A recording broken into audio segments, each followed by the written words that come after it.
Welcome to the Caribbean Cricket Podcast, your one-stop shop for all things West Indies cricket. By the fans, for the fans.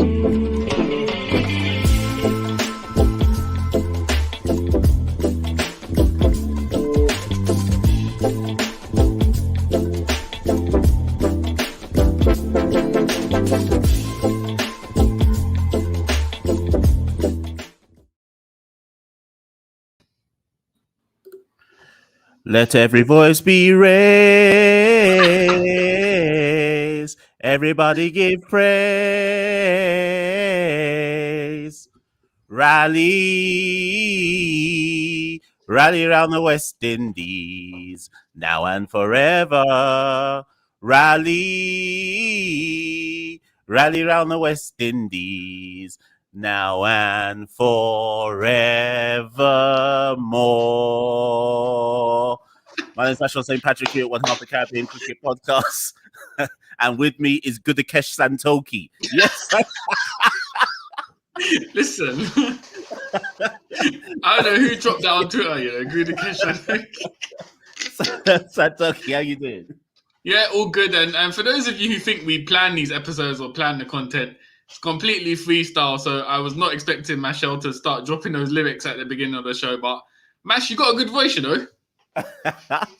Listen, one day we'll actually do it with the tunes. We're going to do the actual music in the background. But as Nick says, listen, I want you to put the word out there, Santoki. We back up. What are you saying? We back, man. We back, baby. Listen, Clive Lloyd, Viv Richards, Michael Holden. The golden generation is back. Comprehensive defeat of India. Mash, can anyone stop us at this point in time? I mean, really and truly, the question's got to be asked, how comes India are going to the World Cup and we aren't? That's a genuine question that needs to be asked out here. We've just been taking licks from Netherlands, Scotland, Sri Lanka, Zimbabwe, and the mighty India, who are hosting the tournament, just got licked down. And let's get this right as well. They didn't just lose. Okay, a part of us is trolling, but this part isn't a troll. They didn't just lose. They got licked down today. They lost by 6 wickets comfortably. Hope and Carty saw that home. How many overs were left? About 14, 15 overs by the time they chased it down. Yeah, 14. Yeah. To put this in perspective, if India had done that to us, everyone would be saying that we got licked down. So they got licked down, did they not? Yeah, no, it's true, man. Now, what's happening, man? Does India cricket need to disband? You know, these sort of performances, man. As you said, if it was on the other foot, people would be saying, you know, it's a disgrace once again. West Indies shambolic. So we have to give credit, Mash, to West Indies. Excellent performance to bowl India out. Excellent fielding, excellent with the ball. The batting, obviously, it wasn't a perfect batting performance, but what we saw at the end with Keacy Carty and Shai Hope was a great, logical, sensible partnership, which has been badly missed in West Indies cricket in the format for the past few months. So overall, Mash, unexpectedly positive day for West Indies cricket. Yeah, most definitely. And before I forget, Cameron had put in the super chat before we'd even started going live. So just want to shout out Cameron. Thank you for the generous super chat, Cameron. We take so many L's. I messaged someone before we went live, and I was like, Santoki and I we've been down bad. Over the last 2 months, all Santoki and I have done is just done videos on L after L after L. So you better believe we're going to be excited to actually do a video that looks at a W, a rare W in West Indies, modern West Indies ODI cricket. But thank you, Cameron, for the super chat. Much appreciated, man. But yeah, Santoki, let's talk first and foremost the team, because the first ODI I thought was the team selection was interesting. Rovman Powell, despite only playing 3 ODIs in the World Cup qualifiers and dropping 100 catches, started. Carty, who had played the last ODI against Sri Lanka, scored 80-odd, didn't get a game. Now they appeared to rectify that for this particular ODI. Carty came back in.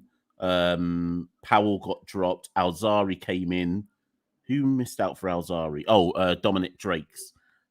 So you had a team which effectively was Mayers and King opening, Alec 3, Hope 4, Hetty 5, Carty 6, which was interesting. I would have possibly swapped Carty and Alec around.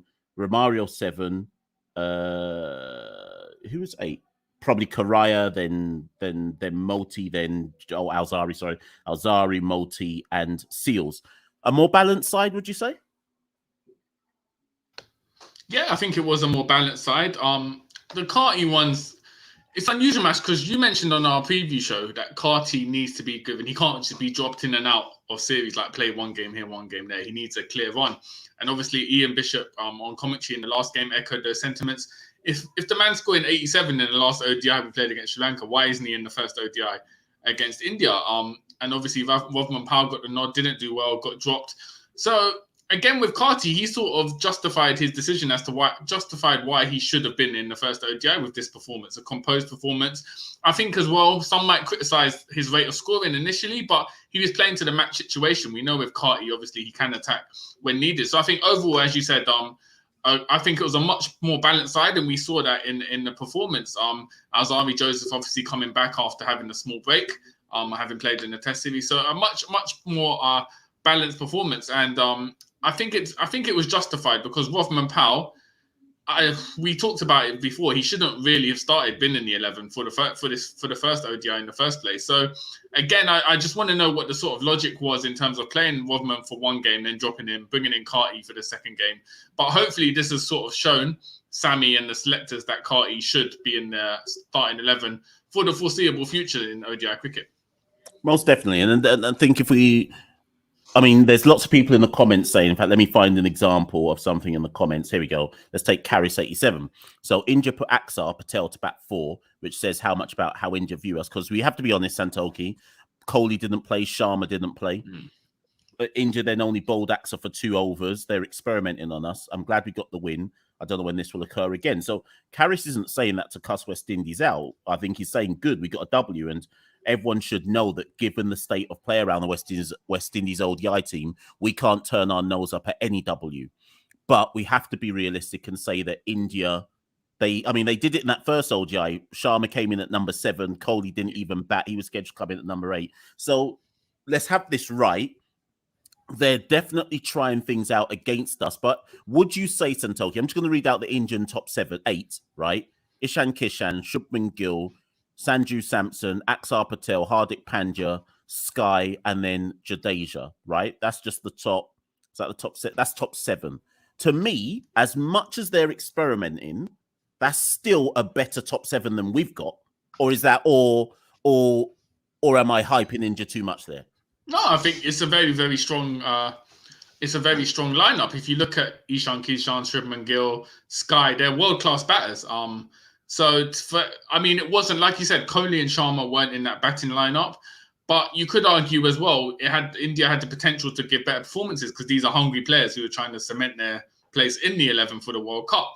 So I don't think we can admit it wasn't their fault. It won't be the 11 they play in the first World Cup game, for instance, but it was a very, very strong India side. So we can't take anything away from this West Indies performance, really. Yeah, most definitely. And just looking at our bowling. So, and again, it must be remembered that Shubman Gill and Ishan Kishan actually put on 90 in the first 16 overs. So it wasn't like we dominated from ball 1. India went from 90 for 1 at the start of the 17th over to 181 all out. And the person who kind of was the catalyst for that collapse was probably when Romario Shepherd came in. He got rid of Axar Patel. He got rid of Ishan Kishan. He got rid of Ravindra Jadeja later on. But it wasn't just Romario who bowled well. So Romario, 8 overs, 3 for 37. Gudakesh Multi, 10 overs, 3 for 36. Carl Mayer's up front. He bowled up front. 5 overs, none for 18. Jaden Seals, 6 overs, 1 for 28. Alzari, 7 overs, 2 for 35. There was a lot of zip and bounce on the track. We must state that as well. The carry through was insane at times on that track. Yannick Karaya, 5 overs, 1 for 25. So in essence, what I'm saying, Santoki, is everybody contributed in the bowling lineup in some shape or form. And again, I guess I've got to say to you, is that because... And the thing is, we've got to be mindful. We've got to be careful that we're not just looking for some easy, quick answers, but there was a sense today of everybody understanding the role they're supposed to play. in that bowling attack. There were times in the World Cup qualifiers where it was like, so who's doing what? Is this just vibes? Like, are we hoping something's going to happen? Today, I thought, right, that bowling change makes sense. I get why this person is in now. And I think a big thing that I've been kind of trying to stress about this ODI side is, and I said it in one of the videos before the first ODI, is that it's about telling someone like a Romario Shepherd, this is your position now. You are locked in at number 7. We want you, when you come in at number 7, to play your natural game, 55 from 30 balls, whatever it is you can do. But you're also going to bowl, and this is where we want you to come in as a bowler. I just think that it's about trying to refine roles for some of these players to then get a more cohesive bowling attack. Yeah, definitely. I think the clarity was there to see. And Romario Shepherd, we've always said 1 every 5 or 6 games, you'll get a very good performance from Romario Shepherd. His talent has never been in question. It's just the consistency. For instance, he's got back that up now in the third ODI and not give away 100 runs in his 10 overs as he's been prone to do in the past after a good performance. So Romario Shepherd, as you said, made the early inroads along with Moti. Moti, I thought, was exceptional. Bowled really well, picked his line and length, had a lot of variations, and it sort of highlighted what a big miss he was, Mash, in those World Cup qualifiers in Zimbabwe, along with Yannick Correa as well. So, again, it's promising signs, and I completely agree with you. I think having that role clarity and knowing exactly what they need to do and what their position is in the side has massively helped them, at least in this game. Yeah, and I don't want to put too much pressure on Jayden Seales at this specific point in time. I remember when Jayden Seales made his ODI debut when I was out in the Netherlands for that series last summer, early summer last year. And he didn't look to me like he was ready to be our frontline ODI bowler. I think he was out there, Sherman Lewis was out there, Anderson, Phillip, etc. But you can see why they've given Jayden Seales the new ball. Obviously, they want him back in Test cricket, but you can see that going forward, Jayden Seales will probably be a useful foil for Alzari Joseph, and it just looks like Alzari doesn't have to now be you are the only go-to frontline bowler, because the big problem we had in the World Cup qualifiers was who are our wicket takers, whereas today it looked like Jayden Seales can take a wicket up front. We know what Alzari can do. He's one of the top ODI bowlers in the world. He's our best ODI bowler, so we don't need to talk about him. Gudakesh Moti is a strike bowler. That's no disrespect on Akil Hussain, but Gudakesh Moti is a strike bowler. And we've got the leg spinner. Now, I know Yannick Correa has reinvented himself, but as you correctly point out, Santoki, would we have qualified in the World Cup from the World Cup qualifiers with Moti and Correa? Not necessarily, but we can definitely say it significantly weakened our options once we lost Moti and Correa. So I just thought that today we had threats from different angles in terms of the bowling attack. And it meant that when one bowler was going good, there's always someone else to come in to at least try and apply some level of pressure. And I didn't really see that in the World Cup qualifiers. Yeah, definitely. I think you're spot on there. And one small thing I think is I wouldn't have even played Alzari in this ODI. I would have gone with O'Shane Thomas, because for me, it's almost like the Shannon Gabriel thing in South Africa. If you're picking a man, because we've obviously got deficiencies with pace bowling and strike bowling, if you're picking them, you've got to play them to give them a chance, especially when there's nothing on the line. So similar to how we took Shannon Gabriel to South Africa, we didn't play him, so we didn't learn anything. There was a big fuss and a big hype about O'Shane Thomas, being fitter, leaner, coming back with hunger after a successful club stint in England. But then he hasn't played so far in the first 2 ODIs. He could play in the third ODI. I just think with nothing on the line and sort of rebuilding, you drop O'Shane in for the 3 games. So I'm smiling, Santoki, because I'm going to tell you something that's going to make you laugh. Go on. My understanding is that O'Shane Thomas isn't actually ready for international cricket. So I'll just leave that there, because I know... Because I know what I'll wait for you. What's the obvious question you're going to ask next? So why was he picked? Hold on. Hold on. I'm confused, Nacho. Bro, I'm not even joking either. For anybody who's listening in this live or in the chat, my understanding, and I have this on very good authority, is that O'Shane is not ready yet for the rigors of top flight international cricket. Now, he may well They may well have to play him in the third ODI because, as you said, Santoki, why pick him?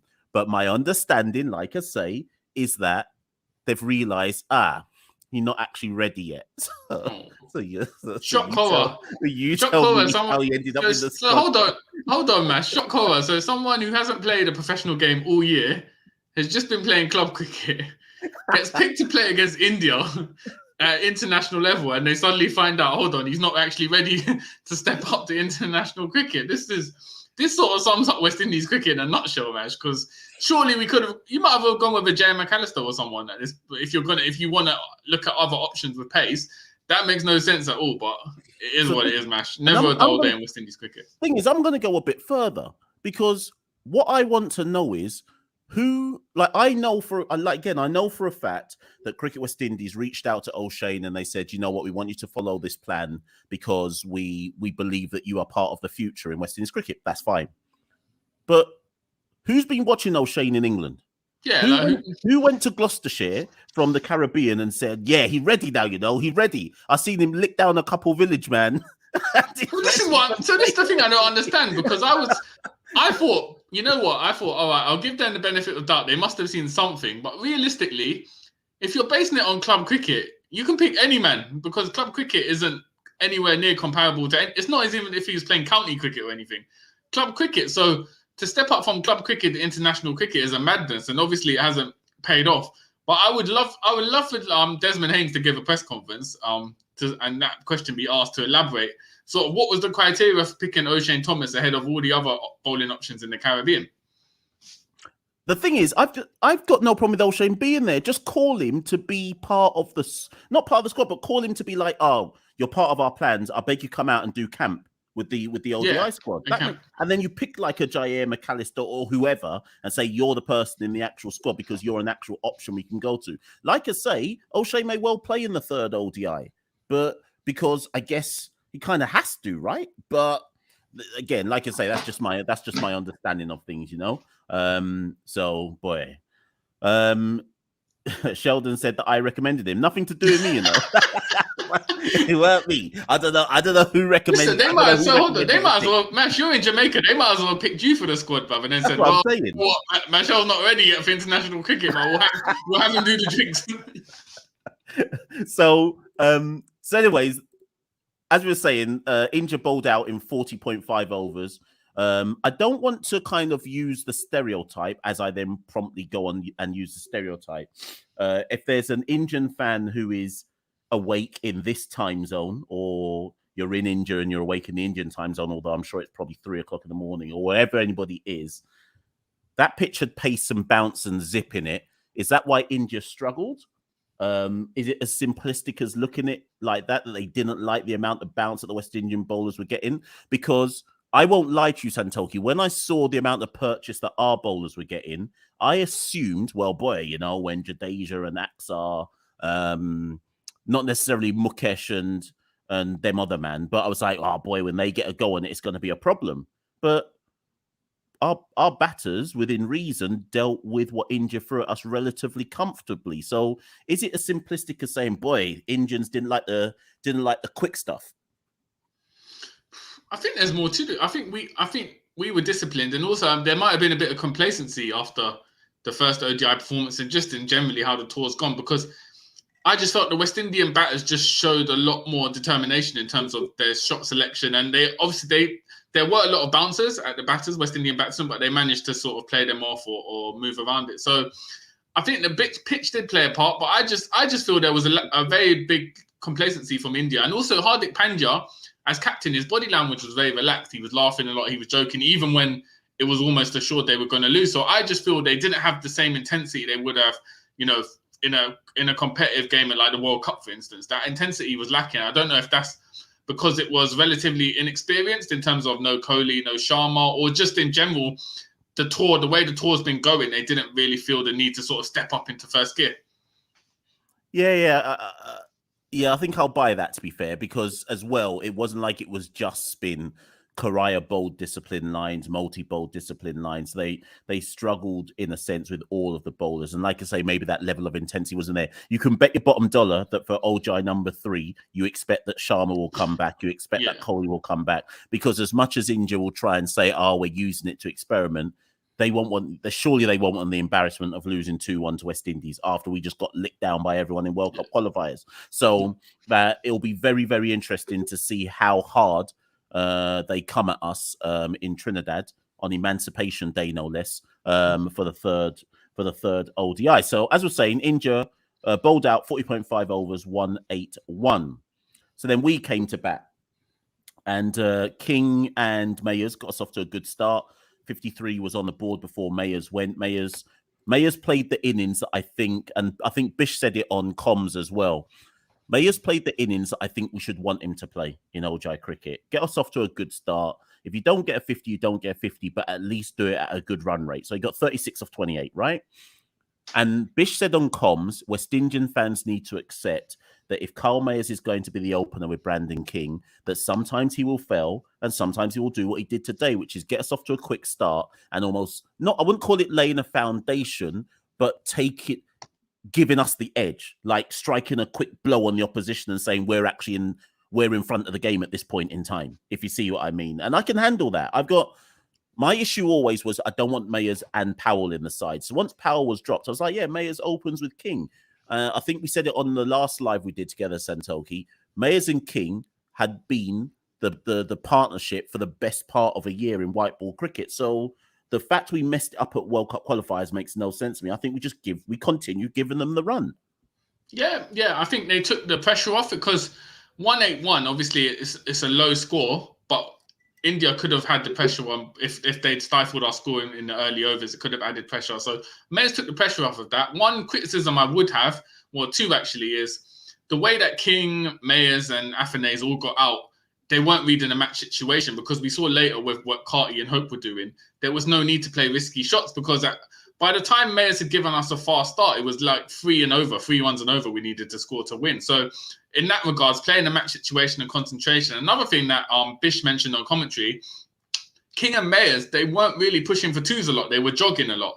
And we saw later on with Carty and Hope, when they ran twos, it caused the Indian fielders to make mistakes. It added pressure, that intensity. So I'd like to see a bit more intensity from the openers. As you said, I think Mayers obviously knew his role. He did what he had to do. But in terms of making a big score, it's about reading a match situation and playing sensible cricket. I think that's the key word, playing sensible cricket you'd like to see more of. And I hope to think that seeing what Carty and Hope did has shown the West Indies side what you can do if you put your head down, play sensibly, play to the match situation. Don't always go for big shots. Find gaps in the field, run twos, run threes, push them hard, put pressure on the field inside. That sort of intensity is what we need throughout the 11 when we're batting. And you say that throughout the 11, and this is my first big question. Obviously, Pooran may not be seen in ODIs for quite some time. There's something that I know, Santoki, but I can only discuss it with you off air. This one can't come on. This one can't come on air yet. This one, the people. I'm teasing the people, but Santoki, this one's just for you and me at the moment. But Pooran, I don't think we'll be seeing for quite some time. When it comes to ODI cricket, T20s, yes. ODIs, no. So with that in mind, we need to think about what our batting lineup looks like in the top 6, right? And I've seen a few comments. Let me bring up one of them. I don't know if right, here we go. So I want to the question I'm going to ask you is based around this particular question by Dangerous Facts. So Dangerous Facts says number 6 is a specialist batting position in ODIs. Who's the best finisher in the team? And I actually think Dangerous Facts has a point here because today's team, we had Carty coming in at number 6. And I'm a big fan of Keacy Carty. You know that. But we had Alec at 3, Hope at 4, which I think is fine, Hetty at 5, and Carty at 6. Carty is always going to be a slow starter. Surely it makes no sense. But if Carty's going to be in your side, for me, he's got to come at number 3 because we know that he's going to take a while to build his innings. And he's always going to be someone that if he does up his strike rate, it's coming at the back end. He's never going to be a 10 off 10 guy or a 20 off 20 guy. He's always going to be like a 6 off 17 at the start of his innings, right? You can only afford to have someone in your team like that if they're batting at the top. So I think Carty needs to be number 3.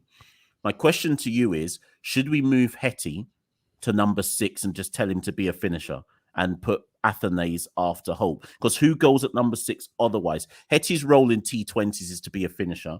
I know that this isn't T20 cricket, and we'll get onto Hetty in a bit more detail in a second, but I just think our batting order isn't right at this moment in time.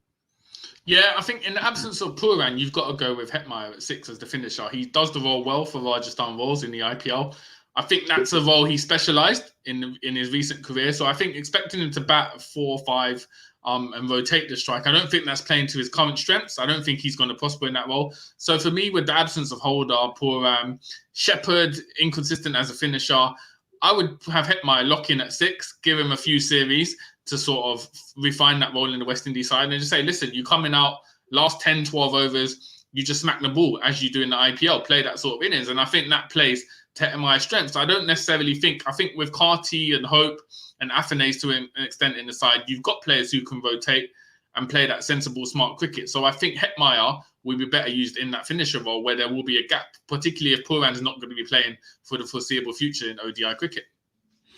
I'm going to come back on Hetmyer in a second. Just this point from Supernova. So Supernova says, Mash, do you see now the pitch was definitely not as bad as you were saying on Thursday? It was just the application was 1,000 times amplified to them and get the job done. So Supernova, I'm going to push back on that comment slightly in so much as the pitch we saw on Thursday was, to me, was completely different to the pitch we saw today. The pitch on Thursday was, I thought, helped spinners a lot more. Today's pitch, there was sharp bounce, or it was rearing off just back of a length. There was a sharp, but there was rearing off back of a length, right? We didn't see that on Thursday. So I actually thought there was a subtle difference in the pitch between Thursday and Saturday. That not between Thursday and today, sorry. That notwithstanding, I think your wider point is probably correct in so much as we could have shown some much better application. But I do think there was subtle differences in the pitch today. Now, Santoki, I want to talk about a certain individual. When he came back to the squad, I called him Mr. Money in the Bank, Shimron Hetmyer. But now I'm going to call him Big Belly Hetty. Oh, my days. Santoki, in one of my group chats, in my uncle's group chat that I'm in, not the Discord group, the WhatsApp group, sorry, they had told me, because I don't think I paid proper attention in game 1. They were like, look at Hetty's belly. It's falling over his trouser, you know, like his trouser like waistline. But I wasn't really paying attention. Today, when Big Belly Hetty came to the crease, I looked at him proper and I was like, wait a minute, the man is fat out here, Santoki. Like, and the thing is, I don't even know what, but this is okay. Hear me out, Santoki, because this is a genuine point I'm making. Hetty said he was available for the World Cup qualifiers and we didn't pick him, right? This is my only argument. I'm not like, obviously Hetty got out for 90. I'm not even really talking about the innings. This is a wider issue that I've got about Shimron. Say Shimron had come back for those World Cup qualifiers, that's the condition he was in. Now, my argument, and I hope this reaches Shimron, if anyone knows Shimron who's listening to this, tell him to listen to this, please, because I've got some genuine questions for him. If you've had the region cussing you out, they're calling you divisive, some people are cheerleading for you, some people are cussing you out to various different extremes. Your wife's going on Instagram saying West Indies selectors don't know what they're doing, da-da-da-da-da. By the time you come back to West Indies duty, shouldn't you want to prove people wrong? Shouldn't there be some kind of hunger and desire to say, F you, man, you should never have left me out. I'm Shimron Hetmyer. Don't you know who I am? But the man's come back in even worse shape than the last time I saw him.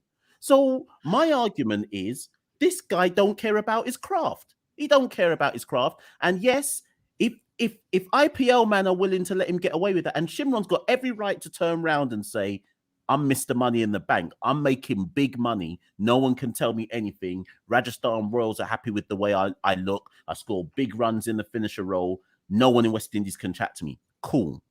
But after all the big hullabaloo around Shimron, how are you coming back at 26 years old looking fatter than my dad? That don't make no sense. That don't make no sense. But the thing is, though, but you know what? Hetmyer was actually running. He was running singles fast as well, though. So I don't know. I think obviously there are probably issues. We saw in the was it CPL when Badri cussed him up on commentary about putting on weight and needing to lose weight for the IPL. I just think with Hetmyer, it's an interesting one because if he doesn't continue these performances, stuff like his fitness and his appearance are going to get criticised.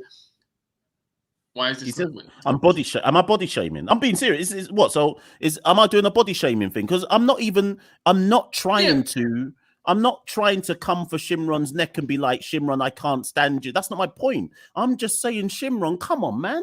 You're 26 years old. You're supposed to be in like peak. You're supposed to be in the prime. You're supposed to be in your prime. And this is my concern for Shimron, right? Shimron right now reminds me of those kind of sports stars who they're obviously insanely talented. So anyone who's listening who doesn't quite get the nuance of what I'm saying, Shimron is in the top 3 most talented players in the region. That's not in terms of with the bat. I'm not doubting that. But Shimron to me smacks of you're relying on your talent. And without fitness and without maximizing, like kind of like that Virat Kohli thing where I'm going to get the absolute maximum out of my body. Talent can only go so far and for so long before it catches up with you. That's what I'm basically saying. And I don't know, Santoki, it doesn't fit right with me that after we make up all this noise about Shimron come back to the team, you're looking like you just came out of KFC. It don't make no sense. But then this is the whole thing about whether you judge it. Are you judging fitness on appearance though? Because like I said, Hetmyer was running fast singles. So it'd be also kind of unfair to put it on his performances based on, obviously, the thing with Hetmyer, a lot of people are comparing it to Cornwall in the comments. Obviously, Cornwall's always been big, and there's been obviously a debate about that. Hetmyer, we know he's been a certain shape and he's got bigger, but I don't necessarily know if that's affecting his performances because if we're just one, he would have had to pass some sort of fitness criteria, I'm assuming, to get into this ODI side. But no. So that's the next. Let me drop this one on you. Hetty took no fitness test for this series. No, my God. Hetty just flew from the Major League Cricket, and West Indies called him up, and Hetty flew over. They waived whatever fitness thing was required for Hetty. So we've already given him a bly in that regard. And I don't get me wrong, Santoki. I think you're right. Santoki, in so much as he's still taking catches in the outfield. He's still hustling for the quick twos. But I'm not talking about the ins and the outs of this individual performance. I'm talking about his wider career as a professional athlete to maximize your skill set. Surely he'd want to. Like you can't maximize your skill set looking how he's looking. In the same way how Jimbo can't maximize. I know Jimbo's always been big, but he can't maximize his skill set looking how he's looking. So it's not, to me, it's not necessarily body shaming, but it's about, if you're gonna be professional then. Like what? I think people in the comments get at me. Am I out of order here? I think so with Jimbo, I think it really came to question with Jimbo with that CPL edition where he needed a runner because he couldn't run anymore because he's run out of fitness. So there's a clear fitness issue. I think with Hetmyer, because there's not been any fitness issues in terms of he was running fast, he was fielding well, it's just his appearance. I don't necessarily feel I don't feel personally we can use that as a legit criticism at this point because it hasn't hindered his game in an obvious way at this point in time. It's essentially an aesthetic criticism at this point. Okay, I'm willing to hold that. If it was like, all right, let's give an example. If it was Hetmyer got run out today and it's because he didn't make the wicket in time, he wasn't running fast enough, then you could say, oh man, like his fitness is obviously lacking. It could link it to how he looks, but there's been nothing to suggest it's been hindering him at this point in time. I get what you're saying. Like, it's obviously not what we've seen it look like in the past. Has he been at the wicket long enough with the bat to even know if it's really hindering? Do you see what I'm like? This is what I mean, yeah. Yeah, so, and I'm not saying that him getting out is due to his fitness. If anything, do you know what, Santoki? If anything, I think, because everyone's going to say, oh, I'm hating on Shimron, not at all.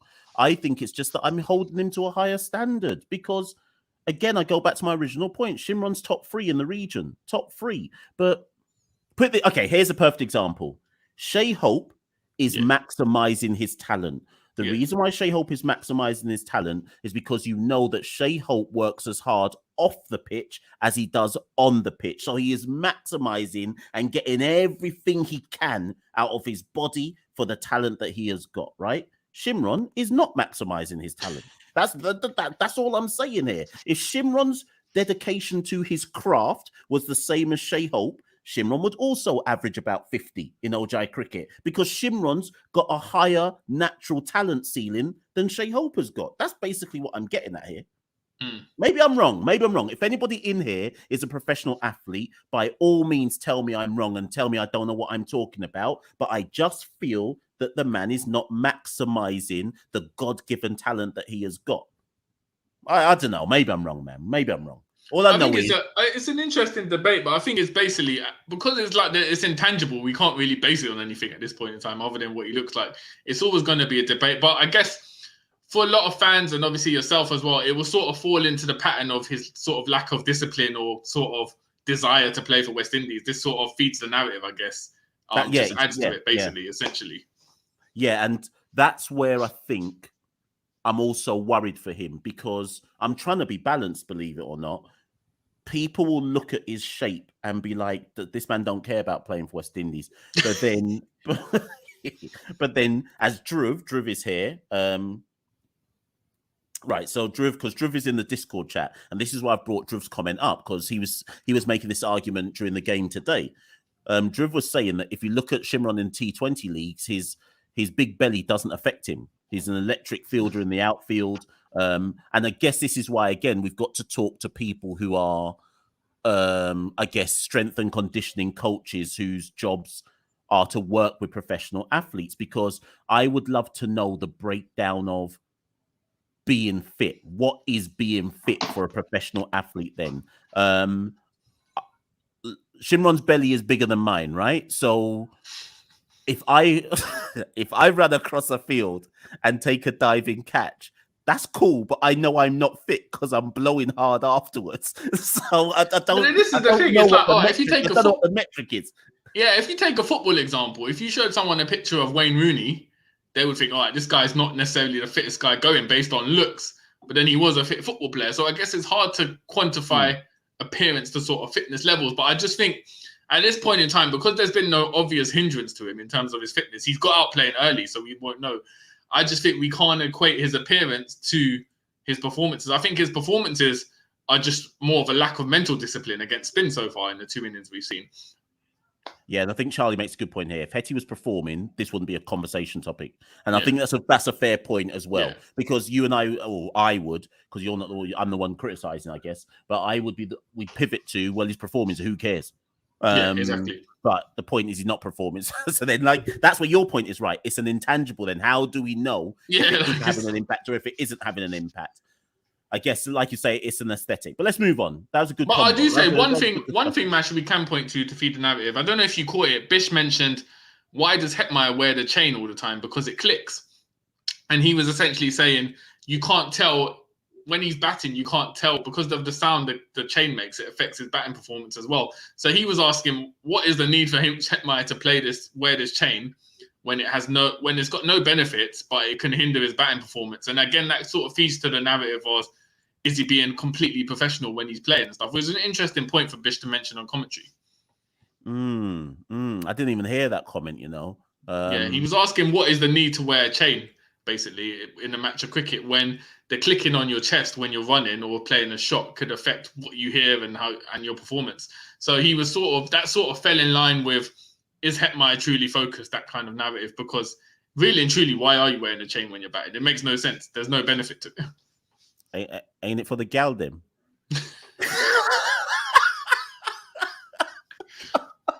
Anyways, let's move on. Anyways, that's Hetty. Hetty got out, and then, as you kind of said at the top of the show, Hope and Carty, essentially. So when Hetty got out, it was 91 for 4, and we basically needed about, 97 to win. And Hope and Carty essentially played the situation. I think Carty nearly gave it away when there was about 8 runs needed, but they didn't really. I think Hope was dropped at short leg maybe, or there was a chance at short leg, but they didn't really provide any chances for India to take. So all in all, like we said at the top, because of what Hope and Carty did, it was comfortable. And if we just talk on Shai Hope for a start, firstly, because you tweeted something about Shai Hope. You put up the stats that were on the screen and just said it's unbelievable. And like we did with Craig Brathwaite in Test, I think we really need to give Shai Diego Hope some flowers, because what's his record now? 15 ODI 100s, 24 ODI 50s, and an average of 51. I know obviously some people are going to talk about strike rate, and that's valid in some circumstances, but I think we always have to remember that in the context of West Indies, it's phenomenal that we have anybody averaging. Like, I think we just take it for granted, but the fact that we've got a batter in the Caribbean averaging over 50 is phenomenal, given all of the different barriers that exist to West Indian cricketers not being able to maximize their game. Yeah, definitely. I think not even from a West Indian point of view, from a cricketing point of view, it's a shame Shai Hope at his peak isn't going to be able to play at a World Cup to sort of show his talents, because you do feel how the team has performed so bleakly and poorly over the past few years. The fact that the man's averaging 50, which is world-class levels, the fact he's managed to put that together, and we've seen even in the first ODI, when the team was crumbling around him, he put up a decent score. Today as well, half century, when the team needed it. He managed to separate himself from the abysmal nature of the rest of the team and just play as Shai Hope. Shai Hope does Shai Hope things. So, I mean, he's a world-class ODI batter. I think that's not in question, but it's just a shame that the team have not been able to support him. Shai Hope, so Dhruv has put Shai Hope strike rate is 99 this year and 12 ODIs played. Clearly he's working on that part of game 2. Good to see. Yeah, with Shai Hope, the role he plays, he essentially a 70 strike rate is enough for the role he plays, but the fact he's increasing it also shows the need for accelerating. But today was a classic example. I felt like he shepherded Carty a lot as well. Yeah, 100, he was leading it as well. So again, you could see the leadership qualities there. He was talking to Carty. They were pushing for runs a lot. He clapped him when Carty ran for 2 once. He was clapping him, giving him encouragement. So you really felt like he was a captain. He's really taken on that leadership role. And Carty as well, credit to Carty. He started off slow. I think he was 5 off the first 23 balls. But as we said at the top of the show, he didn't need to play beyond that. He just needed to get settled in. Then he started to hit more fluid shots, more boundaries towards the end to take us across the line. As you rightly said, Mash, I think he only gave away one. There was one opportunity where he was dropped, but that was when there was 8 runs to go.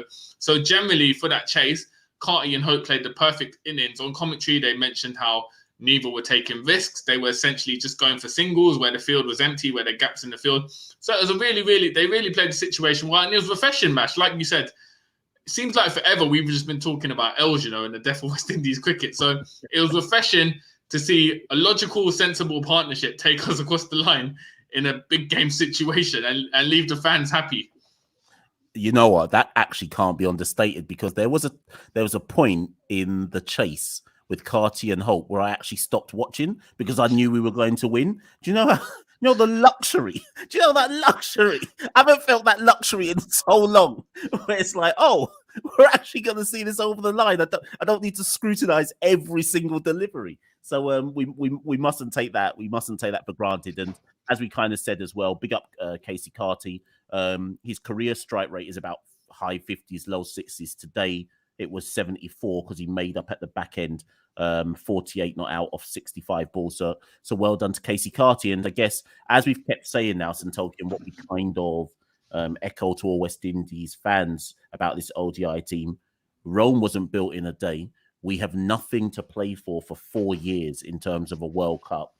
But every game we play, we have to try and see, is there something we can build on? And today we saw Carty, we saw Moti, we saw Romario, we saw Yannick Correa, we saw Jaden Seal. So there's a lot of different things that we could pick up on and go, yeah, we can work with that. We can harness these players and try work on them and improve them, and so on and so forth. So last thing, Santoki, before we wrap this one up. So the final game is on, I think, Tuesday, Emancipation Day. And it's in Trinidad. So they'll fly out of Barbados, go back to Trinidad. And here's the thing. So only 2 players haven't played yet. Kevin Sinclair and O'Shane Thomas. But here's the problem. Surely they have to essentially keep the same team. But I feel like Kevin Sinclair deserves a play. But I don't see how he gets the play? Or do we just have to be ruthless and say we just got to pick the best side? And if it means Kevin Sinclair doesn't get a game, and if it means O'Shane Thomas doesn't get a game, so be it. Yeah, I think at this point, I think if we were 2-0 down, you'd play O'Shane and Kevin. But I think with the series on the line, I think the boost a series win against India would give to the side and Darren Sammy and sort of the region as a whole, I think you got to go with the 11 that won today, Mash. You can't really, as much as we say nothing's on the line, we do have the context now of being able to win a series with this ODI. So I think that does give it enough of a competitive context for us to say we just stick with the winning 11 and go from there. Because I think to experiment and lose another series, the morale, the effect it would have on the morale when the team must already be at the bottom in terms of morale, I think a series win would be a priceless boost. So I would go with the same 11. Yeah, if they win the series, then every single nation in the Caribbean has to do civic reception. Just fly them round to every single island from Turk and Caicos Islands all the way through, all the way to Jamaica. You know what I mean? But just this point, which we missed, the fielding. I forgot to mention that. The fielding was brilliant today, and that goes back to Bish's point about there are certain things that if you are a terrible side or a weak side, that you can create a level playing field on. Fielding is one, fitness is one.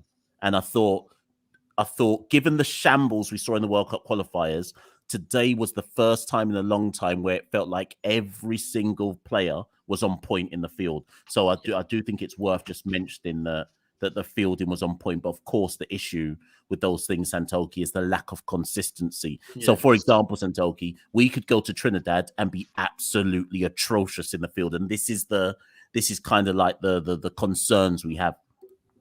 Yeah, exactly, and it's all about that consistency. So, a lot to look forward to. I think the final ODI in Trinidad is on Tuesday, I believe. So we'll be back with another live, hopefully celebrating a series win. But I think we've done 45 minutes analyzing the game, talking about the points. As ever, like, comment, subscribe if you aren't already.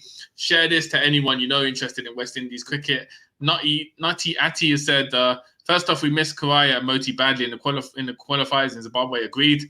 Second, the series has been an example of why a 10-team WC is stupid. Yeah, and I don't even think it's this series. I think the World Cup qualifiers in and of itself were a reflection of why a 10-team World Cup is stupid. When you've got the quality of the likes of Zimbabwe missed out, Scotland missed out, Ireland missed out, West Indies missed out, a lot of good quality sides missing out. But obviously that's something for a wider discussion. So guys, thank you for joining us wherever you are in the world. Shout out anyone who has been tuning in from India, because I know it's like 3 a.m. out there. Everyone in the Caribbean, I hope you celebrate Saturday night. Finally, West Indies got a win. And Mash, I hope you're going to have a good night. It's time for bed for me in the UK, but the night's just getting started for you over in Jamaica. What do you mean? 5:45. I'm going to have a little rum punch right now. Celebrate, get a chain, and go talk to some gal. We're gonna clip that, that's gonna be the social media clip. But guys, thank you for joining us, and we'll catch you all on Tuesday after the conclusion of the third ODI. Take care and have a good night, everyone. Yeah, no worries, people. Take care and press subscribe, share it, like it on the way out. Thank you very much for being the Caribbean Cricket Podcast. We rule the cricket world. Now the rules seem coming. Welcome to the Caribbean Cricket Podcast, your one-stop shop for all things West Indies cricket. By the fans, for the fans.